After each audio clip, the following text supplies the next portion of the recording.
Exam biology exam.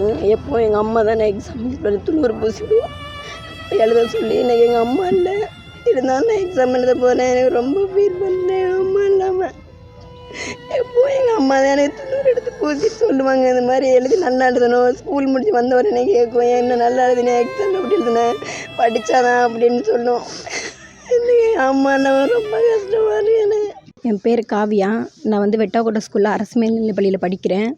12th நிறைய mark எடுக்கணும்னு தான் நான் படிச்சுக்கிட்டு இருந்தேன். ஆனால் திடீர்னு எங்கள் அம்மாவுக்கு உடம்புல சரியில்லாமல் இறந்துட்டாங்க. அதனால் என்னால் எக்ஸாம் ஒழுங்காக எழுத முடியாமல் தான் மார்க் கம்மியாயிருச்சு. எங்கள் அப்பாவுக்கும் எங்கள் அப்பாவுக்கும் உடம்பு சரியில்லை, எங்கள் அண்ணனுக்கும் உடம்பு சரியில்லை. அதனால் மார்க் கம்மியாக எடுத்துட்டேன். அரசாங்கம் தான் எங்களுக்கு ஏதாச்சும் செய்யணும். என் பேர் சரவணன். எங்கள் சின்னம்மா பொண்ணு தான் அது. சின்னம்மா ஒரு 2 நாளைக்கு முன்னாடியிலேருந்து உடம்பு முடியாமல் இருந்ததுனால அதை பார்த்துக்கிட்டதே தங்கச்சி தான் பார்த்துக்கிட்டு இருந்தாங்க.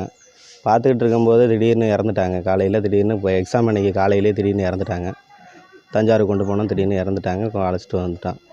அன்றைக்கி அந்த பிரச்சனைனால அந்த பொண்ணால் படிக்கவும் முடியலை.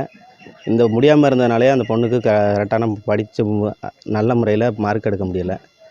ஏதோ அந்த பையன் அவங்க அப்பாவுக்கும் உடல்நிலை சரியில்லாத ஒரு மன வளர்ச்சியில் உள்ள ஆளாக தான் இருக்காங்க. எங்கள் சித்தப்பாரும் தம்பிக்கும் கொஞ்சம் ரொம்ப நாளைக்கு முன்னாடி மஞ்சள் காமாலை இருந்து கொஞ்சம் முடியாமல் பார்த்துக்கிட்டு இருந்தது. அதை பார்த்துக்கிட்டு இருந்ததுனால தான் எங்கள் சித்திக்கு உடம்பு முடியாமல் போனது. அதை பார்த்துக்கிட்டு இருந்து திடீர்னு இறந்துட்டாங்க. இப்போ அந்த மூத்த பொண்ணு ஒன்று அது கல்யாணம் பண்ணி ஒரு 2 நாளைக்கு கல்யாணம் பண்ணி கொடுத்துட்டு 2 நாளில் தான் இறந்தது. இப்போ அந்த குடும்பம் ரொம்ப கஷ்ட சூழ்நிலையில் இருக்கிறாங்க. அவங்களுக்குன்னு உதவி பண்ணுறதுக்கான எந்த இதுவும் இல்லை. நான் தான் பார்த்துக்கிட்டு இருக்கிறேன். எல்லோரும் நாங்கள் தான் பார்க்குறோம்.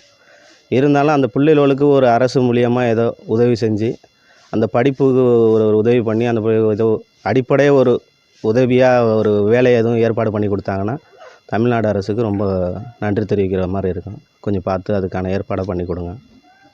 இது ஒரு வேண்டுதலாகவே கேட்குறேன்.